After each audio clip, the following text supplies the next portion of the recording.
মতলবের বিখ্যাত ক্ষীর শুধু খেতে নয়, দেখতেও গন্ধে এমনই আকর্ষণীয় যে একবার খেলে মনে থাকবে আজীবন। চাঁদপুরের মতলব শুধু নদী আর প্রকৃতির জন্য নয়, মিষ্টি প্রেমীদের কাছে এক অনন্য নাম। কারণ এখানকার বিখ্যাত ক্ষীর আজও ধরে রেখেছে শত বছরের ঐতিহ্য। মতলবের ক্ষীর তৈরি শুরু হয় ১০০ বছর আগে। তখনকার দিনে গ্রামের বড় বড় উৎসব বা বাড়িতে অতিথি আপ্যায়নের প্রধান মেনু ছিল এই বিশেষ ক্ষীর। সময়ের সাথে সাথে ক্ষীর তৈরির এই প্রথা বাণিজ্যিক রূপ ধারণ করে। বর্তমানে মতলবের বেশ কিছু জায়গায় তৈরি হচ্ছে এই ক্ষীর, যার সুনাম ছড়িয়ে পড়েছে দেশের গণ্ডি পেরিয়ে বিদেশে। প্রথম ক্ষীর কে তৈরি করছে বা কার থেকে মূলত এই ক্ষীরের ব্যবসাটা শুরু হয়েছে? এই যে অনেক আগের থেকে, যখন সংগ্রাম আগের থেকে গান্ধীগুলা ছিল, তারপরে প্রবাদ গুহা ছিল, মিলন ভাই ছিল, আগে থেকে। বর্তমানে আপনারা ক্ষীর কত করে বিক্রি করতেছেন কেজি বা 500 টাকা। 500 টাকা।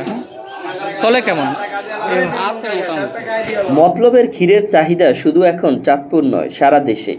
ঢাকা সহ বড় বড় শহরগুলোতে মতলবের স্পেশাল ক্ষীর নামে প্যাকেটজাত করে পাঠানো হয়। বিশেষ করে উৎসব কিংবা ঈদের মৌসুমে মতলবের ক্ষীরের চাহিদা বেড়ে যায় বহুগুণ। আগের মতো কি এই ক্ষীরের ব্যাপক চাহিদা আছে কিনা, বা মার্কেটে বর্তমানে কেমন চলছে মতলবের ক্ষীর? আগের চেয়ে এখন অনেক ভালো চলে, আবার এখন মানবসম্মত ভালো, পরিবেশ ভালো।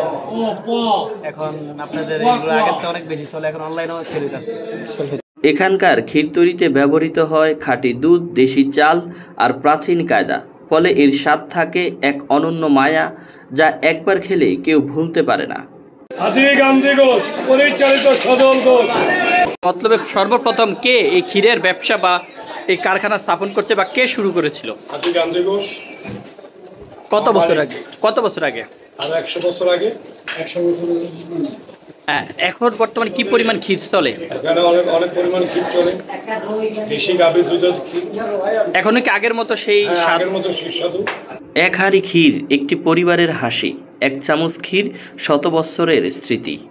আজও যখন মতলব বাজারে ক্ষীরের হাঁড়ি সাজে, তখন শুধু খাবার বিক্রি হয় না, বিক্রি হয় শৈশব, হারানো সময়ের গন্ধ। মেঘনার ঢেউয়ের মতো বয়ে চলে সময়, তবে কিছু স্বাদ আছে, কিছু গন্ধ আছে যা সময়কে আটকে রাখে মনের গভীরে। চাঁদপুরের মতলব, এখানকার ক্ষীর শুধু খাবার নয়, এক একটি মিষ্টি স্মৃতি, প্রজন্ম থেকে প্রজন্ম বয়ে চলছে ভালোবাসার গল্প।